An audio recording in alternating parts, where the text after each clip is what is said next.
If you like the sweet science, get ready to talk boxing on the Gloved Fist podcast with top boxing writers Frank Lotierzo and Jack Hirsch.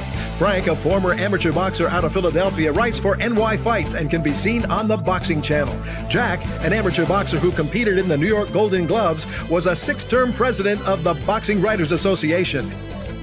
And now, here's Frank Lotierzo and Jack Hirsch. And we're back. Welcome to Glove Fist. My name is Frank Lotierzo, former writer, full-time, mostly observer, joined by former 6-term president of the Boxing Writers Association of America, Jack Hirsch. Jack, I don't know where we're going tonight, but as usual, you get me fired up before the show. Then you're going to tell me what I want to bring up, what I want to talk about. We can't talk about it, okay? We're going to get to what you said. In your own words, you always say, we're back. You're back. I never went away, Frank. You're like a fighter. You're like the Where were you for the last 7 days? If all the boxing analysts, if I had to compare you to a fight, I'd compare you to Keith Thurman. You've got all this great talent. No, you're world champion ability. Did you hear that, Brian? That passive aggressive insult. Like Keith Thurman, a guy that never fights. But Keith Thurman's a winner, though. So I'm complimenting you in this. I guess if you pick your fights once a year, I could find one to win. Once a year, all right. Anyhow, Jack, we have a last 6 years, but besides. Right. That's what I meant to say. Actually, we have a big fight coming up. We have Dana White making noise. We got the anniversaries up a couple fights, but let's just get this off our chest. I did a post, or somebody asked me my opinion on Facebook about a Prime Holmes Frazier fight, and you said most of the people disagree with me. That's not what I read. And Jack, if most of the people disagree with me, you know what? That convinces me my opinion, and I'm more right than I ever was, that Joe Frazier, the best Joe Frazier that ever lived, would stop the best Larry Holmes that ever lived. If they disagree with me, Jack, you know what? The lion does not care what the church mouse thinks. No, I actually agree with you. But now I have to rethink my position. People are entitled to their opinion, but sometimes it's a little frustrating the way they're like dismissive of things. I mean, they're building blocks I think I disliked. If they feel Holmes at his best would have beaten Frazier at his best, they're entitled to their opinion, absolutely. And who knows for sure. But the thing is, they use certain building blocks, as I said, and they'll use a lame argument, well, Frazier met Ali when Ali wasn't at his best. Ali was this, Ali was off. You know, I don't like the building blocks that they're using. Jack, Ali, for the first 5 rounds of the first fight with Frazier, was never better as far as faster, quicker, and more powerful, okay? And the thing that cracks me up is these guys love Ali, okay? They love Ali, but do they realize when they say Holmes beats Frazier easy, or that he handles him, how much they're disparaging Ali for the fact that he couldn't do it? And what does Holmes do better than Ali? He doesn't take a punch better. He's not stronger. He's not faster. He's not as strong physically. He may have his jab's a little bit heavier, not as fast. It doesn't have the variant. And guess what, Jack? Everybody that fought Larry Holmes, that put pressure on him, gave him all kind of trouble, okay? I mean, everybody that was elite, Norton, Witherspoon, Weaver, they all gave him trouble, even Cooney, okay? So I don't want to hear it. It's like, it's a bad, if you understand styles in boxing, Joe Frazier probably matches up better with Larry Holmes than 95% of the other greats, all based on style, because everything Frazier does great nullifies what Holmes did. And in closing, think about this, Jack. What's Holmes' best punch? His left jab. What punch was Ali's best punch? His left jab. What punch did Frazier nullify? If you go back and look at the film, Ali had to throw 4 jabs to land 1 cleanly. Okay? Yeah. Frazier wins. Well, what Larry Holmes, if you're going to tell me he's one of the 5 greatest heavyweights of all time, I think he is. I agree or disagree, but I'm not going to argue. I don't have a list. but off the top of my head, it would be Ali 1, Lewis 2. And then we can start placing, the names. Career-wise, I give it all up for Larry Holmes. He had a great, great career. But with that said, he was on the brink of defeat or was given extraordinary difficulty in a good number of his fights. Ronaldo Snipes knocked him down and hurt him very badly. Ernie Shavers knocked him down, hurt him very badly. Mike Weaver had Holmes, you could argue, on the, I don't want to say the brink. On the brink of defeat, but Holmes, like a great champion, pulled it out with an uppercut. Jerry Cooney gave Holmes all he could handle. And I'm going to tell you something. The best version of Ali would have slapped Cooney all over the ring. It would have been embarrassing to a large extent. Cooney never would have touched him. He would have looked as slow as molasses compared to Ali. He wouldn't have been nearly as competitive. Tim Witherspoon and Carl Williams. Williams boxed him from range, Jack. Witherspoon pressed him. Williams boxed him and fought mainly with a left jab, which bothered Holmes. But Larry, when you look at how well he fought it into an advanced stage and losses to Holyfield and Oliver McCall, and he beat Ray Mercer at an old age, Larry was a great, great fighter. Certain guys don't match up to others. I mean, you disagree with me. I think the nightmare matchup, the ultimate nightmare matchup for Holmes would have been against Tyson. The best version of Holmes, I'd give him virtually no chance against the best version of Tyson. Tyson would have obliterated him, I think, every time out. It's just a style thing. But listen to this. I think the best version of Holmes is in with a legitimate chance to upset the best version of Ali. I agree with that.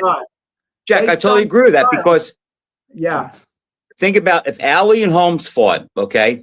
We know it's not going to be a stoppage. They both have a really good chin and they're not big punchers. To me, the deciding factor of that fight is who was the aggressor? Because if Holmes fights as the puncher, I think that favors Ali.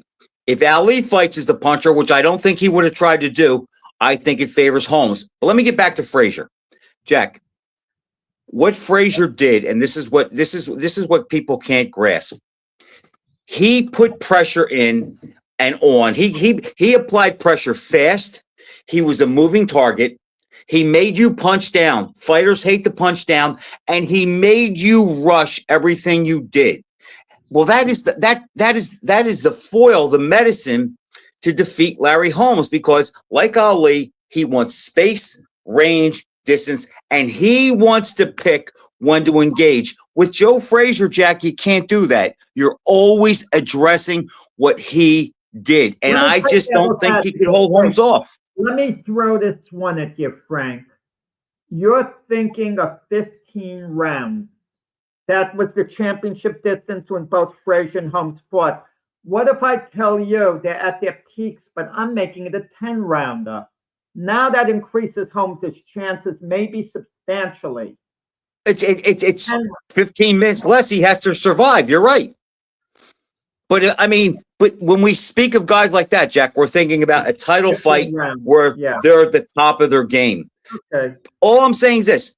Pressure, and you think Tyson, who puts pressure on him, you think he beats Holmes. I think Holmes matches up there with Tyson because I think he could get inside of Tyson's head if Tyson doesn't get him early, and I'm not sold that he does, where he could never get in Frazier's head. But Frazier makes you rush. Look what he did with Ali. He made three things. He made Ali do one of three things. Fight, which is what Frazier wanted. He wanted to mix up.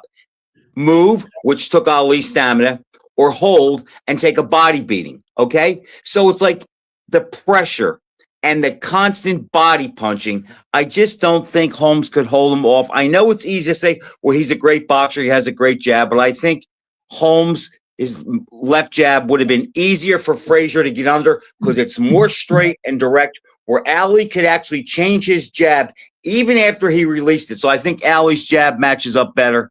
But look, it's never going to happen. We both know they were great friends. They speak highly of each other. But I can tell you this. The night after Holmes and Shavers fought the second time, the Pope was in Philadelphia. and Joe Frazier had a car that was getting worked on, and the mechanic place was in the garage was in City Line Avenue, and someone asked me if I could give him a ride. Okay, now think about this: Frazier, Holmes and Shavers fight Friday night. Monday night, Joe Frazier are in my car. We're driving to the garage to pick up his car, and Jack, the city is mobbed because the Pope is in town. Okay, so Joe and I were in the car for a good hour, and he said, "Did you see that fight Friday night between Holmes and Shavers?" I said, "Yeah." He says, "What'd you think?" I said, Shavers can hit hard. Holmes a better fighter. He goes, "They didn't show me anything. I think Marvis could take both of them." Now, look, we know how Joe talks, but I just got the impression he was not impressed by either guy.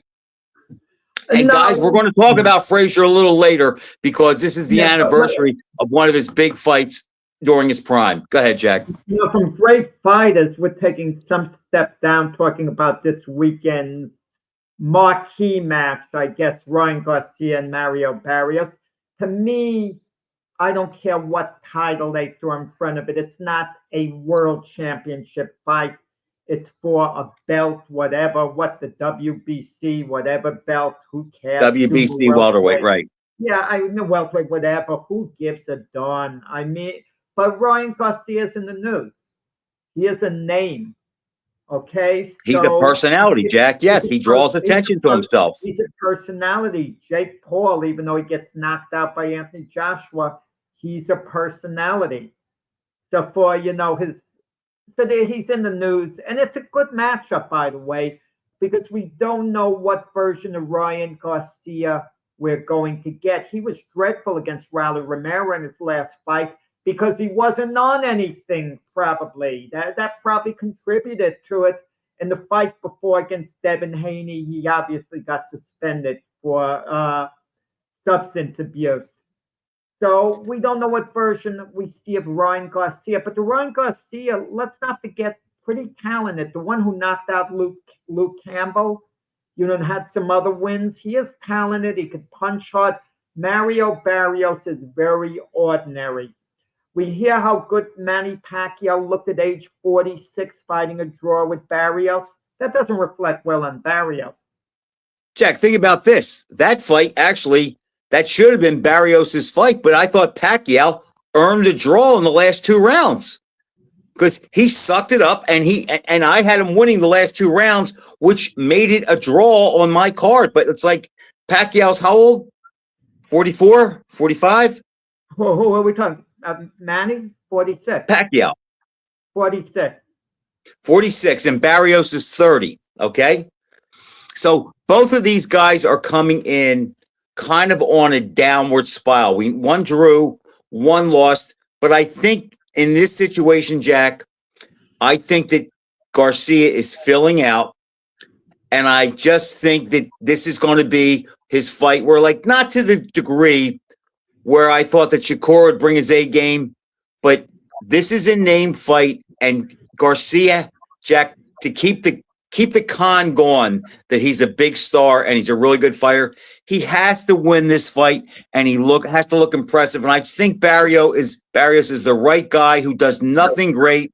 He's pretty good at everything, but he's not much of a puncher. I think this is a fight for Garcia to shine. Frank, I'm getting used to the sport changing, and I'm kind of changing with it, even though I don't approve of the things. Ryan Garcia can lose this fight, and he's still going to be marketable because it's about entertainment now. That's what I don't know if he can lose this one, Jack. You're thinking of the right way. It's based on merit. Garcia could come back. They could give him a couple of very easy fights if he loses, and he'll be back in the picture. Jack, I think he has to put up or shut up this time. The win over Haney was controversial. The only other fight he's really known for is Tank kicking his butt. This fight, he has competitive with Tank. No, he was competitive. But he lost pretty conclusively at the end, Jack. At the end. If Barrios wins, he'll have no shortage of big name opponents because he's he's an easy win for them, really. He'll be perceived as beatable. Right. Right. So he'll be in demand. They'll all want to fight Mario Barrios. You know, the Devin Haney's will want to fight Mario Barrios. Maybe Shakur Stevenson's going to want to fight Mario Barrios. Barrios is in demand because he is extremely beatable. Garcia wins, and he wins in style.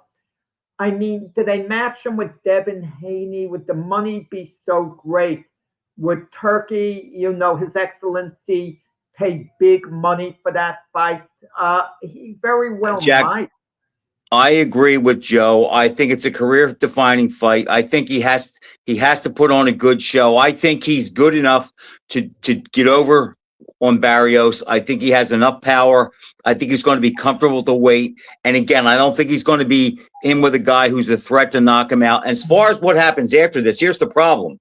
If Garcia wins and he looks good, he's going to think he has the cachet that Crawford had after beating Canelo, and he'll probably be impossible to deal with. But there will be a plethora of fights for him out there as well. Well, I mean, you just have to look at recent examples. Tim Tszyu loses 3 fights, and he really looked dreadful in the third of those losses to another Australian fighter. And now, you know, they're talking about a fight with him and Errol Spence, a big fight in Australia. And if he wins that, and who knows whether Spence has anything But Jack, left. think about that. It's the same for Spence too, though. Both guys are in the same position. No. There's a big difference involved. I'll tell you why. Tim Tszyu's career was based on potential that he never came close to fulfilling. Okay, that's a fair point. Errol Spence forged arguably a Hall of Fame career going into the Crawford fight. But Jack, it'll be 3 years when they get in the ring. It'll be 3 years since he fought, and we saw the beating that he took. We don't know what he has left mentally or physically. Yeah, agreed. But if I'm Tszyu, it's the perfect fight. If you're Tim Tszyu, this is the only fight they could give Tim Tszyu that they could sell the public on, because of Spence being perceived as damaged goods. Tszyu isn't probably as much of an underdog in your mind's eye as much. No. It's a fight that either guy could win, because we don't know what Spence has left. Maybe Tszyu knocks him out in a few rounds, and maybe Spence controls the fight. But the problem is, Jack, whoever wins, they're not going to get credit. They will get credit in the sense there'll be big fights available for them. Well, they're back in the mix, but nobody will really respect it. Spence wins and Keith Thurman defeats Fondora, which I hope does not happen. Which is a possibility. You can make a Spence Thurman fight. They talked about it in the past. I mean, Spence could fight Fondora himself. I mean, there's always fights out there, and the fighters who really earned an opportunity, they sometimes don't get it. Raleigh Romero decisively beat Ryan Garcia. How come he can't get a fight and Garcia's the one getting rewarded? I'll tell you, the one thing I like about Dana White, and I don't like Dana White, but recently he came up with his plan to change boxing. He's getting rid of all these divisions. It's going back to the way it used to be, the traditional weight. The original 8. And he's just going to add in cruiserweight in there, smartly, up to 200 pounds, because things have changed. Fighters are bigger today. But in the super boxing, I mean, he's starting off slowly, but at least the championships are going to have merit. I'm sick of these guys calling themselves 5-time champions. They're getting these junior titles. It's not real world title bouts. I mean, the fighters themselves, they're in la-la land. But Jack, that's been going on since the 80s, really. That's when the titles became split. I mean, that we've had at least 2 world champions every division since the 80s, except, barring a few guys that unified. But it's been that way. It's so bad now, because I forget the math, but there could be 160 world champions, I think, if you count all the weight classes and all the belts and fringe belts. Listen, I would do away with even divisions like super middleweight. I don't want to hear fighting at super middleweight to cop out. If you can't make 160, you fight at 175. Fighters, their weight isn't so delicate that they can't fight at 175. The fighters who fight at super middleweight have to make weight. They'll make weight more comfortable at 175, and they'll hardly be at a physical disadvantage.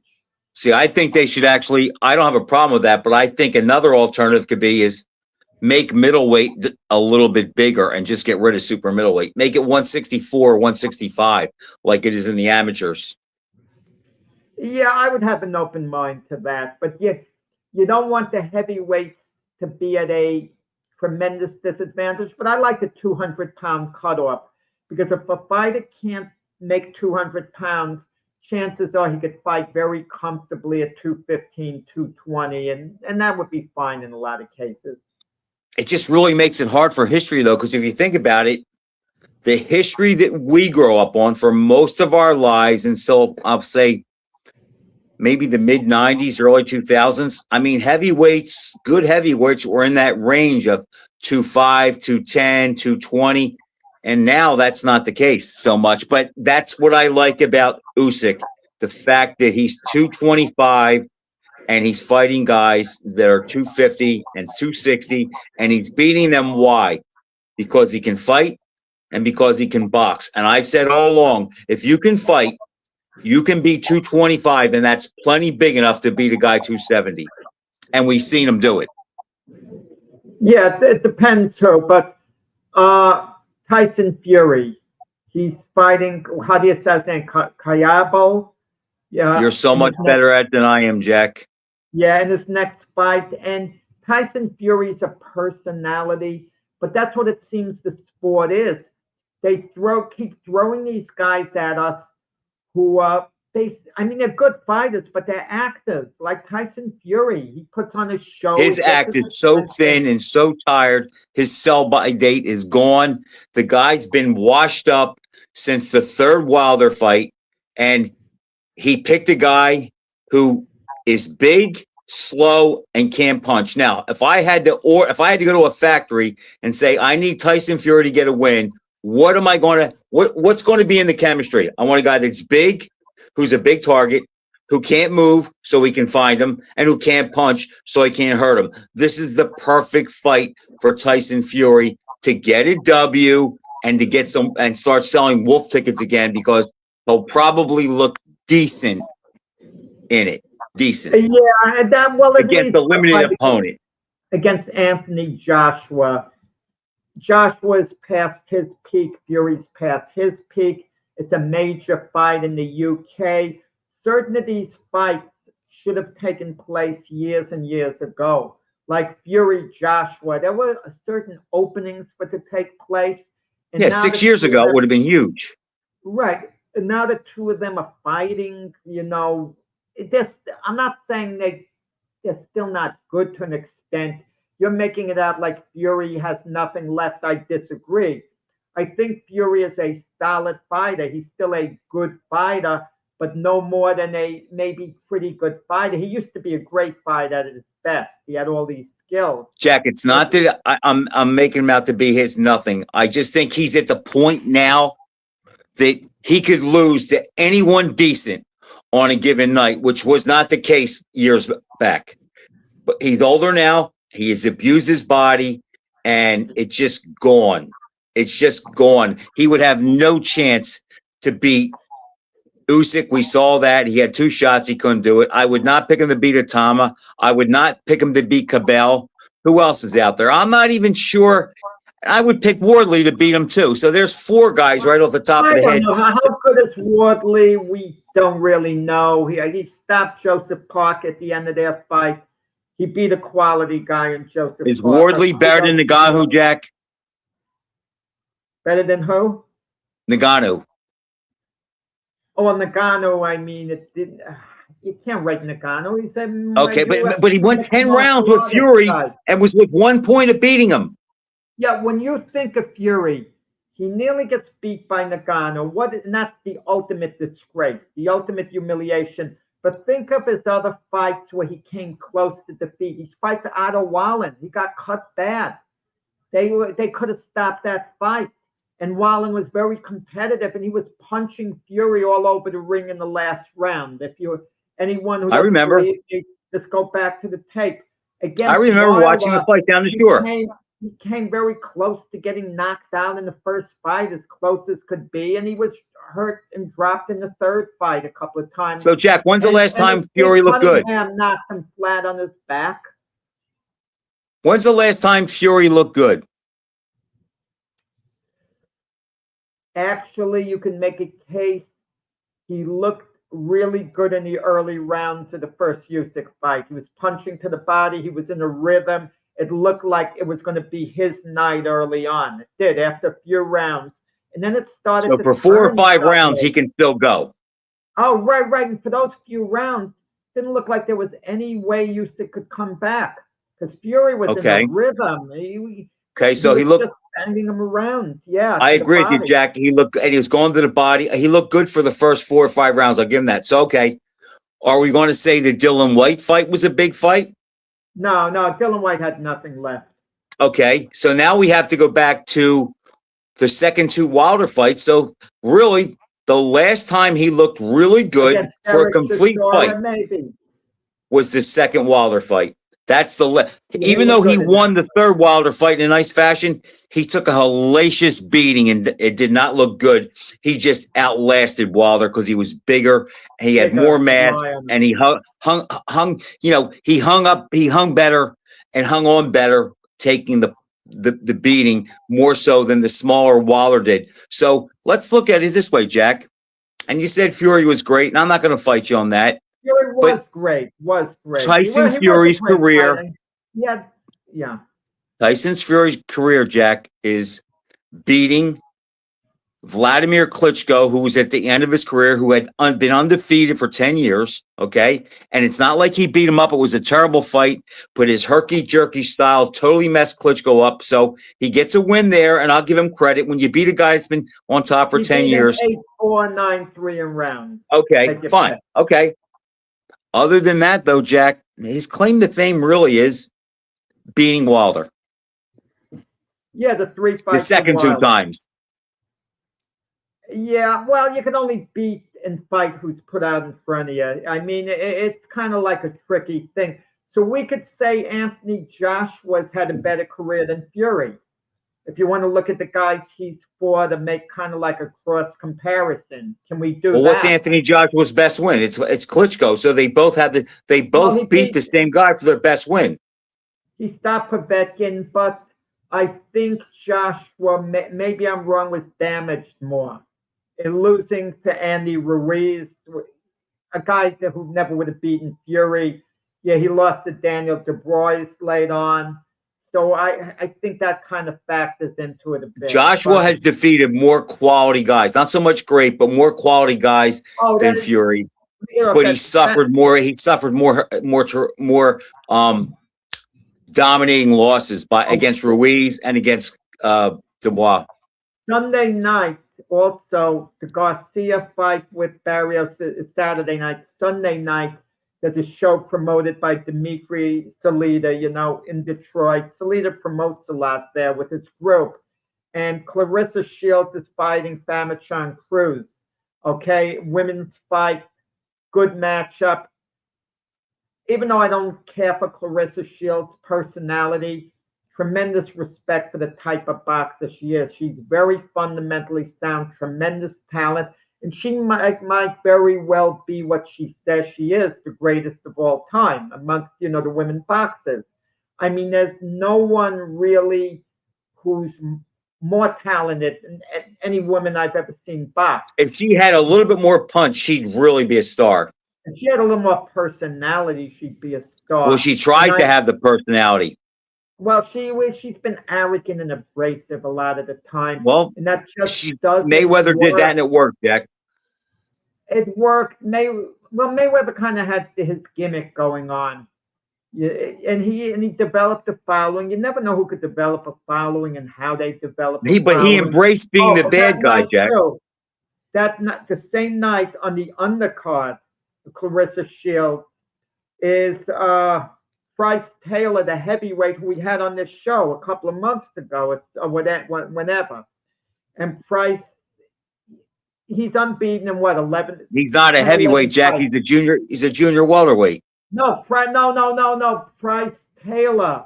You're thinking about Bryce Mills, Russell Peltzer. Oh, okay. Price okay. Taylor, the heavyweight Okay. who got into an argument with you, Lotierzo, and he indirectly told you didn't know what you were talking about. He didn't use those words, but you wanted to stress. You were trying gently to stress the importance of road work. And he was basically telling you he doesn't need road work. Well, let's see how far he goes. He's better off without road work. And he's saying, let's see how far he goes. So he's on the undercard there. And listen, if Price gets big, we could have him on an unlimited basis on this show. That's the good part. But I'm going to start working on getting guests next month, a profile to come on. And I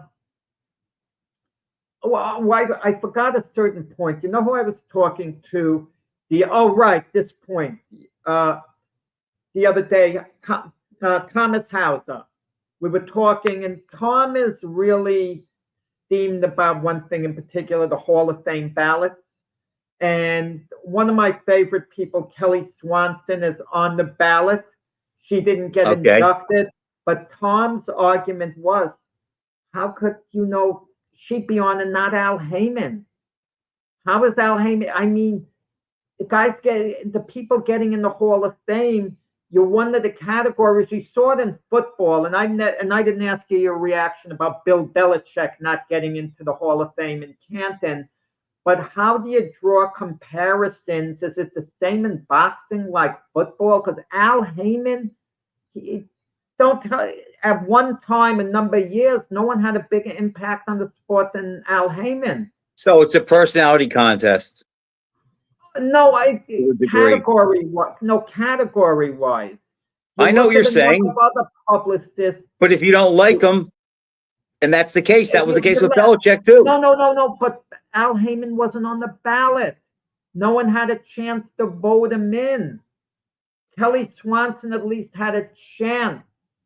She didn't get voted in, for whatever reason. But Al Heyman wasn't given the opportunity. Also, Thomas Maddy said Cedric Kushner. He should have been on the ballot. And I would think, yes, Cedric Kushner. In the 90s, he promoted a lot of big fights down the shore. Right. Cedric Kushner, to me, is not a slam dunk Hall of Famer. I think Al Heyman is with the impact that he had. And then Tom was telling me, too, he hates the way the ballot's set up because Jermaine Taylor and Kelly Pavlik and Jerry Cooney went on the ballot. Now, the Cooney part about it, Jerry Cooney is a sweetheart. He is a great guy. I like Jerry a lot. Whenever I see him, I don't want to get myself in trouble with Jerry, but how can Jerry Cooney be on the ballot and Jimmy Ellis not be on the ballot? Cooney's not on the ballot. Jimmy Ellis is far more worthy to be on the ballot than Jerry Cooney. I don't see it as being close. Is Jerry Quarry on the ballot? Jerry Quarry hasn't been on the ballot, no. And so I don't want to hear this Cooney talk. Quarry had a complete career. Ellis had a complete career.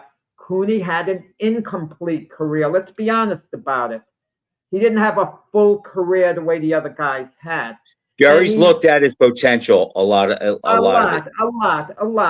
Listen, nothing to be ashamed about. It's speculation. Well, if he would have been matched with Mike Weaver, he would have knocked him out. Maybe so. I'm not going to argue that point. But the fact is, it didn't take place. And a guy like Jimmy Ellis fought his way through a tournament. And also Jerry Quarry. And beat a lot of big names too, Jack.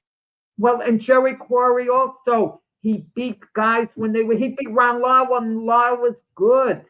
He beat, Buster Mathis when Buster Mathis. Matt Foster when he was undefeated. Right, he had some big wins.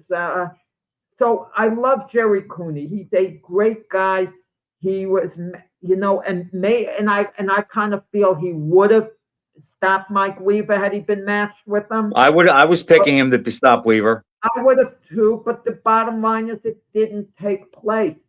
So we're basically giving him his props more so than anything else on the home And because side. he gave Holmes such a great fight when Holmes was at his peak. Right, okay, but he didn't come in reality close to winning the way Ken Norton did against Holmes. I mean, I thought Holmes deserved a decision over Norton, but it was close enough within range that they could have given it to Norton. I didn't see any case for Norton, but it was still a close fight. Well, then you see a case for Norton if it was a close fight. But I mean, Holmes won a few rounds that were really close. Holmes up 2 points. I had it 9-6, so we were only 1 round off. Yeah, okay. You had a 3-point difference, I guess. Okay, whatever. But some people. I thought Holmes won the first 7 or 8 rounds off the top of my head, and he won at least 3 of the remaining 6. Right, but a lot of people did have Norton winning as well. I thought it could have gone either way, but that's whatever. But Jack, speaking of Jimmy Ellis, I know is he your favorite? He's my favorite. It took me years after being asked the question to say it was Ellis because he really was. I tried to have an open mind. I had a couple of other favorites. I love Tom Boom Boom Johnson because I got to meet him on the way up and follow his career and got to know him. He was a favorite, but Ellis it couldn't be Ali and Frazier, and I'll tell you why. I think I've said it before. Those guys were too great for me. I could never relate to their greatness as far as myself. I mean, I can't be as great in whatever I'm doing as Ali was inside the ring. If you omit Ali and Frazier, I would say that Ellis and Quarry were probably the 2 guys I rooted the hardest for during that era. I would think you would have rooted for the Philly guys, the ones Philly links like Howie.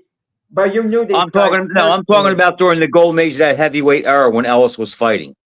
Yeah, I didn't. Yeah, I mean everyone. So I'm not going like past 85, Jack, and guys I knew.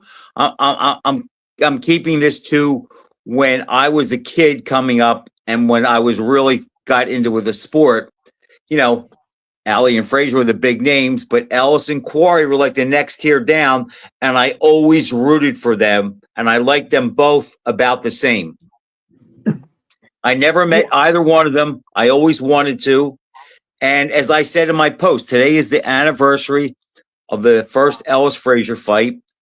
And, Ellis just happened to be in the wrong place at the wrong time. He was cursed by his birth certificate because a lot of people think that March 8th Frazier was unbeatable. But I'll tell you what, the February 16th, 1970 version of him was real close. I watched the fight about a week ago again on YouTube, the first Frazier-Ellis fight. And Ellis, even though the stoppage loss was as decisive as could be, he was looking good and throwing punches, but Frazier was unstoppable. Nothing could hurt Frazier, slow him down. But Ellis, if you see the way he was jabbing quick, throwing right hands. For the first 2 rounds. Yes, Jack, for the first 2 rounds. But that's even my in point. Round 3 and 4, but Frazier was unstoppable. I think by round 3, Jack, he lost his steam. But that's my point. And the same thing with Holmes. You can look good against Frazier for a couple rounds, but once he finds that groove after the 2nd round, he starts beating you up more and more as the rounds progress. And it takes so much to fight him off. And that's what happened with Ellis. When Ellis was fresh during the 1st round and probably half of the 2nd round, he got the better of it. But again, Joe kept coming and forcing him to punch when he didn't want to, forced him to rush his punches, and that's what drained you.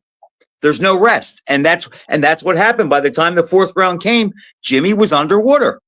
It's hard to explain why certain fighters are perceived or considered slow starters.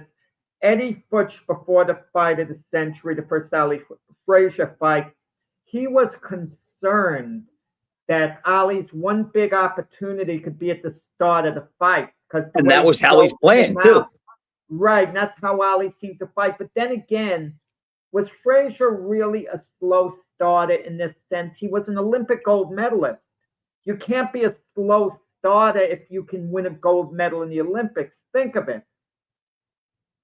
I mean, that does make some sense, that theory. Michael Spinks was a slow starter in most of his pro fights, okay, against good opposition, but he was an Olympic gold medalist too.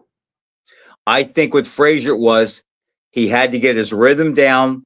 It took him a couple rounds to do that. And it's not even so much he was a slow starter. It's not like he lost first rounds where he got dominated. But if you compare how he looked in the 5th and 6th rounds, there was a big difference. But a lot of that was he took a lot of steam out of the other guy. And I remember, speaking of the Ellis Frazier fight, I remember reading in the Daily News Angelo Dundee talking to Stan Hochman, and he was talking about Frazier is like a beat fighter. It's like he has this subliminal count in his mind, 1, 2, then he goes. And he said Ellis is the type guy that can disrupt that rhythm, break the pattern up, and every time Frazier tries to get near him, he can turn him in the corner and get away.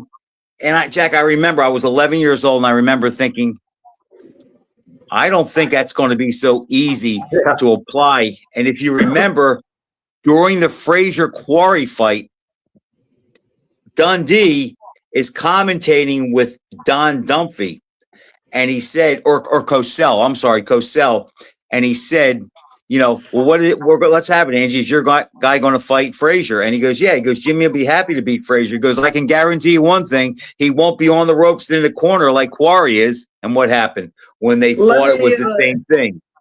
Let me throw this at you, Frank, okay? We never hear this talk. Let's say fights were 1 round, 3 minutes. We had like a mini tournament. Jerry Quarry, Joe Frazier. It's a 1 round fight.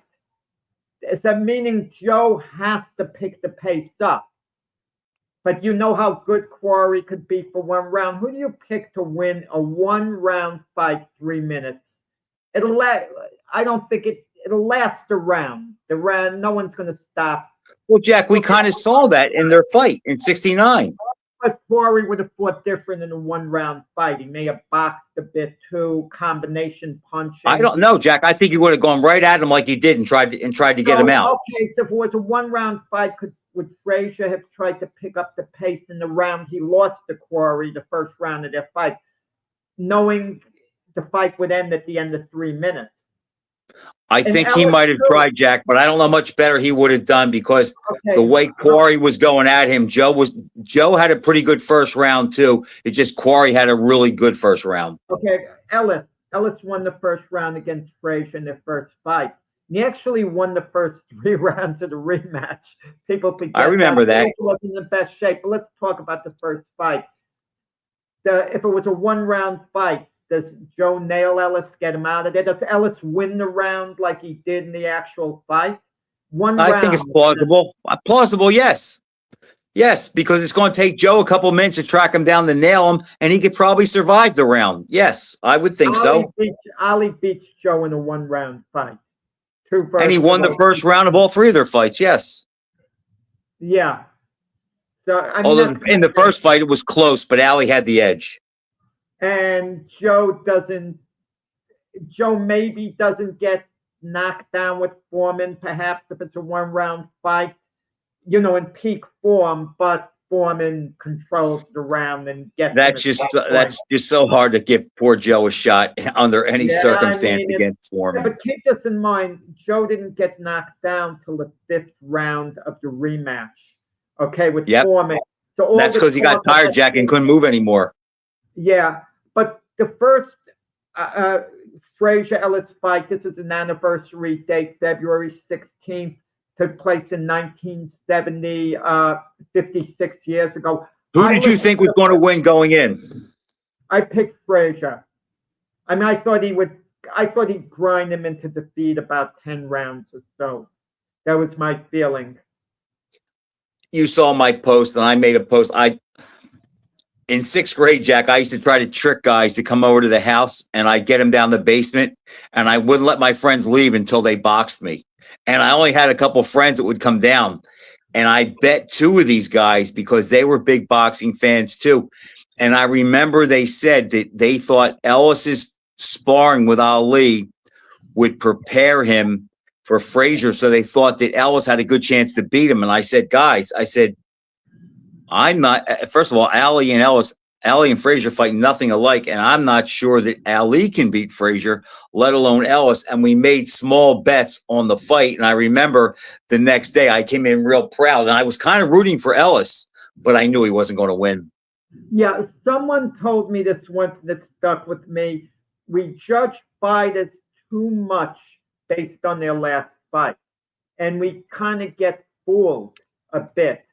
Like even recently, Crawford didn't look good. You know, the fight before Canelo wasn't one of his best performances, but I still picked him to beat Canelo, but he didn't look good with Madrimov. So we wondered whether he was maybe declining or whatever. Yeah. Wait. I gotta let this person know not to call now. During my podcast. Yeah, okay. That was a boxing manager. By the way, that was a boxing manager. But I kind of figured that. Yeah. Jack. And Leonard against Kevin Howard, he looked dreadful. That's why people dismissed his chances against Hagler. Ali against Bonavina before he fought Frazier didn't look good. So yeah, the stoppage in the last round really bought him a lot of cachet back because he did not look good during that fight. And think about this, Jack. Think about how good did Ellis look against Bonavina. Think about that. Frazier fought Bonavina 25 rounds, couldn't put him down, and never really staggered him. Ellis had him falling all over the place and dropped him twice. And that, if we had to pick Ellis's best fight, that might be it as a heavyweight. That might be his most impressive outing. Yeah, you know what's interesting? People like old school talk, but when you think about what do we have to talk about today going on in boxing? I hate it, Jack. You're right. Fighting one another. That's why we revert to these fighters of the past, where the fights were easy to be made. I mean, they all would fight one another. And like everything else, Jack, money ruins it all. Money ruined it all. Big money came into boxing at the top. It hurt it. Look what it's doing to the NFL. You have these players making $60 million a year. Like Dak Prescott cares. He hasn't won a Super Bowl. Frank, these belts, for example, give fighters an excuse not to fight one another. That's what it does. Because there's so many divisions packed closely, they can all avoid one another. And I'm not, Richard, I'm not in the cellar here. I just changed. No, he's talking about when I was boxing my buddies in the basement. Yes, we did. Yes, Rich, I did we cleared it out. Our basement was paneled. There was a furniture set up in the middle, and I just got all the chairs and pushed them out, and I got the big red 16-ounce gloves on, and I wouldn't let them out, Jack. Hey, did you see that episode with the honeymooners when Cramden threw the one punch? Did you watch the honeymooners, Frank? Jack, I love the honeymooners. That was Harvey, and Norton said, and they had the setup fight, and he goes, "Look, I'll tell, get out of the way, Fatso." And the guy comes in, "Get out of the way, Fatso," and he knocks him out. Training methods. Ralph hit the bag one time, hurt his hand at the end. The speed bag, does that have any real effect? I mean, it's okay for conditioning of the arms to go like this, but I never saw the logic. Eye-hand coordination. What eye-hand coordination? It's all rhythm once you get it down. I mean, you just time it, Jack. I think it helps you keep your hands up, and it's more of a show thing. But as far as I know guys that look great on a speed bag that can't fight a lick or can't box a lick, but they look good hitting the speed bag because they have a picture of Ali in their basement and they have the speed bag under it, and they do that and they think they're him. No, I just did a story. Okay, it's going to be in Boxing News Monthly next month. They have a column called a retro piece, something that took place in the past. and I did a story, a retro article that's coming out on the Joe Louis story, the movie that was made in 1953. Cooley Wallace. Coley Wallace. And the Coley Wallace actually refereed one of my amateur fights. Nice man. Cool. But you watch a Joe Louis story, it had great fight footage, actual fight footage of a number of his fights, which was good. But you think about what Joe Louis means now to society, and especially, African American people. He's not as big as he was.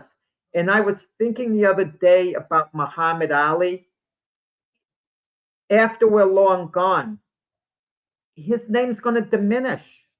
You're going to hear future generations are going to say, he wasn't really that. He was a great fighter, but he wasn't really that great. He's going to be looked upon maybe like Jack Johnson when we talk about the greatest of heavyweight of all time. Other names are going to surpass him in the minds of people. That's what. Jack, but don't you think that's going to happen with everybody? I mean, it hasn't happened Michael with Sugar Jordan. Ray Robinson. Hasn't happened with Sugar Ray Robinson, but you're correct. It could happen with Michael Jordan. Look, it's happened with Jim Brown. I mean, they don't automatically say Jim Brown, oh, he's the greatest running back of all time. You're going to look at guys like Barry Sanders, and you can make, some other running backs, perhaps.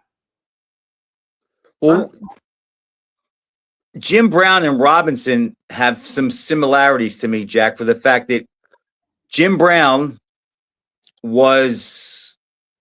Larry Zonka power with not quite Tony Dorsett's speed, but he was the perfect blend of speed and power. I think that's why he stands out. And I think Sugar Ray Robinson's the same thing, Jack. No, how we look at these guys. I mean, some guys, their legacy is etched in stone. I understand that. But look at all the great quarterbacks before the Super Bowl era, like Otto Graham. His name doesn't come up amongst the greatest of all time. Johnny Unitas, that's a better one. The guy at the beginning of before the Super Bowl era, and he was there at the beginning of the Super Bowl era, and won 3 NFL championships. Okay? There was a time where Unitas was considered perhaps the greatest quarterback of all time. Now you ask the average knowledgeable football fan. He doesn't make the top 10. Quarterbacks of all time. They don't think of Johnny Unitas. He doesn't cross their mind. But if you go back, Aaron Rodgers, they might make the lower part of the top 10 list. But I wish you didn't say Dan Marino, Jack, because I've done a lot. I've done a forensic on his career lately. We'll talk about it another time.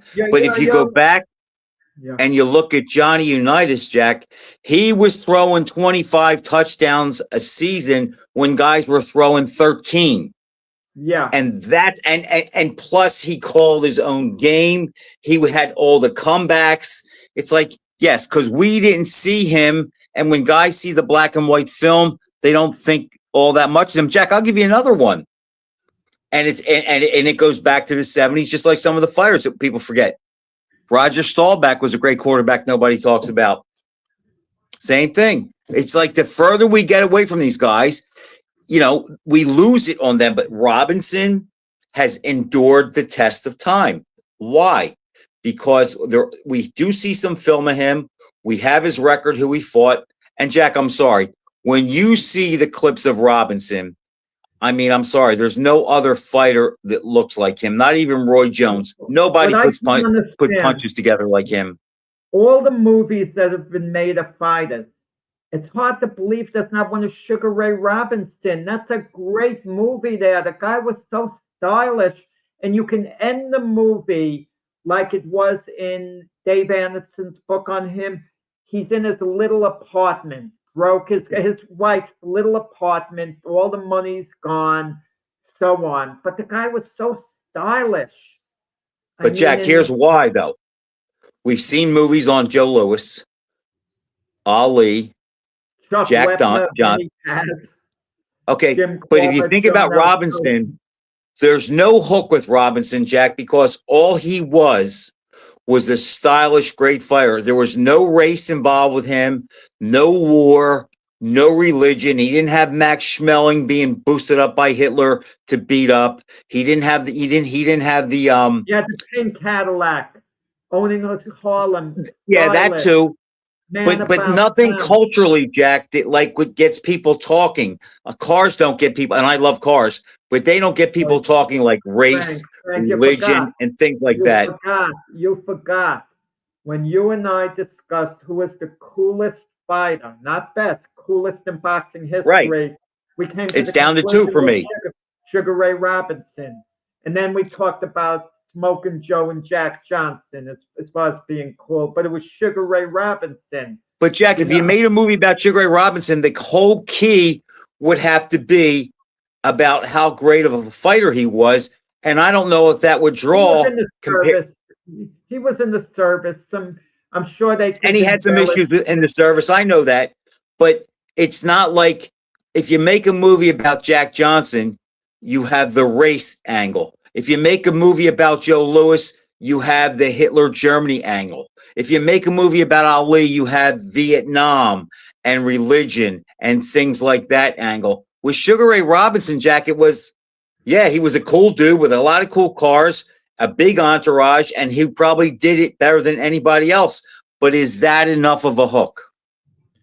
Oh, well, you could have put Ali in the movie in the sense that he wanted Sugar Ray to manage him, and Sugar Ray kind of brushed them off, and then they became friends later. When Ali upset Liston, Sugar Ray was at his side and supposedly gave him instructions. You fight Liston the way I fought Jake LaMotta. Speaking of that, St. Valentine's Day just took place.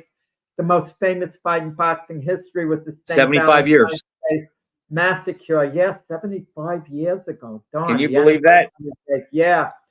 And Jack, for 8 rounds, that was a good fight. That was an even fight after 8 rounds. And then Robinson just kicked it up after that. People sometimes create narratives and other people buy into it. We talked about it the other day with Canelo and Crawford, where people under the impression, oh, Canelo, it was a one-sided fight. It wasn't a one-sided fight. Lewis and Marciano, that wasn't a one-sided fight. Lewis was. It was 3-2 Lewis after 5 rounds, right? All they remember is Lewis getting knocked out of the ring. The conclusion, you know how Marciano devastated him at the end. Yeah, you know Jack, what I watched. Yeah. Have you seen? You've seen the entire fight of Robinson LaMotta, the St. Valentine's Day fight, right? I don't remember. Because there's film of it out there, the whole fight, all 13 rounds.